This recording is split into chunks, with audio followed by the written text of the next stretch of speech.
Sanata bulaşırsanız kötü olmaya vaktiniz kalmaz. Bunu gerçekten hissettiğinizde. Kendi sanatçı dersen orada böyle çok yüksekten bir dil oluyor. Ama sanatla uğraşıyorsun ve bir şeyler çıkarıyorsun. Orada da anlaşılmak istiyorsun ve belki bu dili de doğru kullanmak adına ya da işte kendi içimin de rahat edeceği şekilde anlatmak daha şey geliyor, bana güzel geliyor ama hani kimim ben de burada doğmuş, büyümüş, işte bu coğrafyada, buradaki Haçort'taki bir ilkokulda, ortaokulda okumuş bir çocuğum, öyle büyüdüm. Ben ortaokuldan beri sağ olsun öğretmenim, o zamanki fen bilgisi öğretmenimin beni belki de keşfetmesi, gerçek anlamda keşfetmek derken sadece yetenekli olduğumu düşündüğü ve bir kursa gidip gitmeyeceğimi sormasıyla başlayan bir süreç olmuştu. Ben o zamanlar bir kursun olup olmadığını bile bilmiyordum. Resmin kursu mu var hani Van'da falan derken beni bir kursa getirmişti. Muhtemelen götürdüğü o kursta bir masrafı, bir şey varsa kendi karşılamıştı. Ben hiçbir şey ödemiyordum. Sadece kursa gittiğimde büyülenmiş ve herkesin resim çizdiği ve duvarlarda bir sürü resmin olduğu bir alanı ilk defa görüyordum. Ortaokul öğrencisiydim yani. Ondan sonra bu resim yolculuğum bir başladı. Benim dışındaki hemen hemen herkes resim yani fakültelere hazırlanıyordu.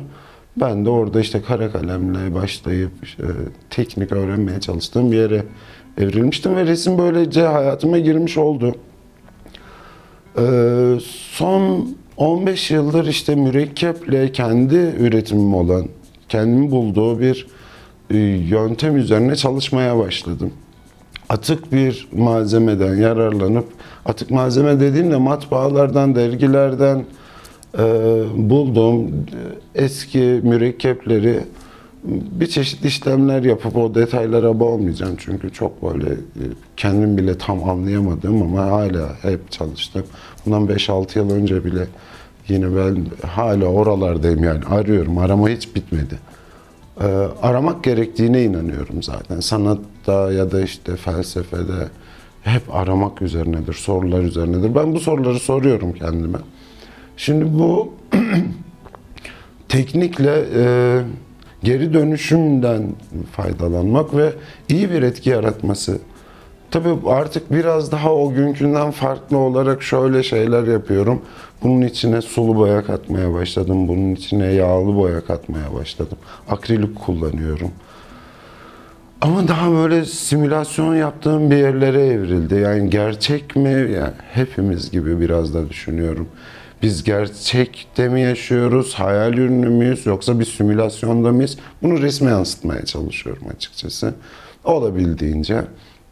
Ve ayartma diyorum ben buna. Ayartma derken şey anlaşılmasın. Hani işte karşı cinsi ayartma değil. Hepimizin birbirini ayartmaya ihtiyacı var. Ya da birbirimizi bir şekilde ayarttığımız bir felsefe üzerinden, birbirimizi manipüle ettiğimiz bir felsefe üzerinden resim yapmaya çalışıyorum. Yani tek boyutlu bir şeye bile bir mekanik katmaya çalışıyorum, bir hareket katmaya çalışıyorum figürlerimde. Çoğunlukla neden kadın çiziyorsun falan oluyor bu. Bence kadın hayattaki dinamiği ayakta tutan, sürdüren bir yerde. Bu yine böyle sadece kadın değil tabii bir sürü başka figürler, hayvan, çocuk ve erkekte çalıştığım oluyor ama evet genelde figürlerimde kadını konu alıyorum. Sanata bulaşırsanız kötü olmaya vaktiniz kalmaz. Bunu gerçekten hissettiğinizde.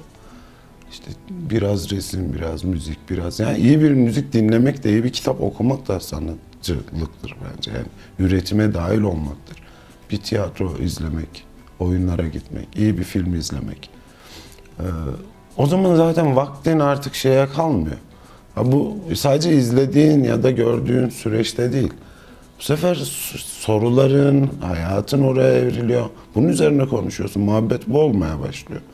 2019'da burada bir sergi yine ilk defa o zaman aslında tam anlamıyla bir 36 çalışmadan oluşan bir sergi açtığımda sanatla ya da resim sanatıyla ilgili arkadaşlardan çok güzel eleştiriler almıştım. İşte farklı bir yöntem, bir icat gibi gelmişti aslında birçoğuna. Belki de bir icattır, bilmiyorum. Belki de hiçbir şeydir, yani hiçbir yere konulmayabilir ama geri dönüşümün de ne kadar etkili olabileceğini belki sanatla anlatmanın başka bir yolu. Bunu çok fazla insan birçok alanda yapıyor. Ama bunu işte resim sanatına, işte kolajlar var tabii ki çok. Şu anda artık dijital kolajların yapılıyor olması çok güzel bir yere evrildi ama ben bunu hala geleneksel yöntemlerle kağıt üzerine, tuval üzerine yapmaya çalışıyorum. Evet, bunun sadece bu teknikle yaptığım 3. sergim olacak. Ya sergiye hazırlanma şu değil, yani bir sergiye hazırlanayım diye resim yapmıyorum aslında. Ben zaten çalışıyorum, sürekli çalışmaya çalışıyorum.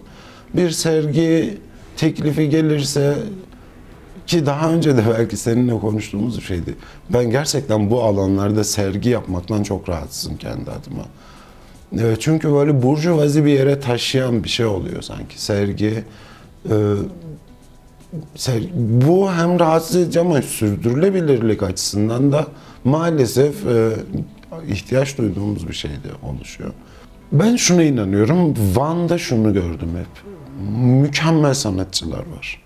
Öğrencilerin başta olmak üzere amatör yerden. Özellikle müzik, özellikle tiyatro alanında herkes çok yetenekli. Yaklaşık 6 yıldır Van'da yaşıyorum. Tekrar Van'a döndüğümden beri. Ve herkeste bir sanat yeteneğinin olduğunu fark ediyorum. Yani hiçbir şey yapamayanın sesi çok güzel. Yani farkında değil. Yani bence bunlar da çok iç içe, çok birbiriyle ilgili şeylerdir. Yani evet, çoğu zaman ya, inanamayacağım kadar ilgi oldu. Hani bunu İstanbul'da o karma işte çok popüler bilinen mekanlarda yaptığında bu kadar seyirciyle buluşamayan şeyi Van'da yaşayabiliyorsun yani. İlgiyle izlenebiliyor, merak ediliyor. İnsanların aslında o naifliği de bence şeye yansıyor. Yani o tepkilerine yansıyor. Bir kere ben yine katılmamakla beraber buna saygı duyulan bir şey var. Saygı duymam ben, yani belki tamam, sadece şahsen sanatçıya saygı duyuyorum ama esere saygı duymak gibi bir şey yok, ama bunu da çok görüyorum ve çok güzel oluyor. Yani bu düşündüğünde farklı bir evreye geçiyor benim açımdan. Ayartma, simülasyon, gerçek ve manipülasyon. Biraz uzun olabilir ama çok şey de vermiş olabileceğimi düşünüyorum isimle.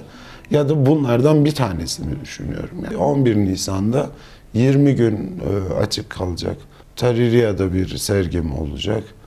Bu sergide 35 ila 40 çalışma, maksimum 40, minimum 35 çalışma olacak.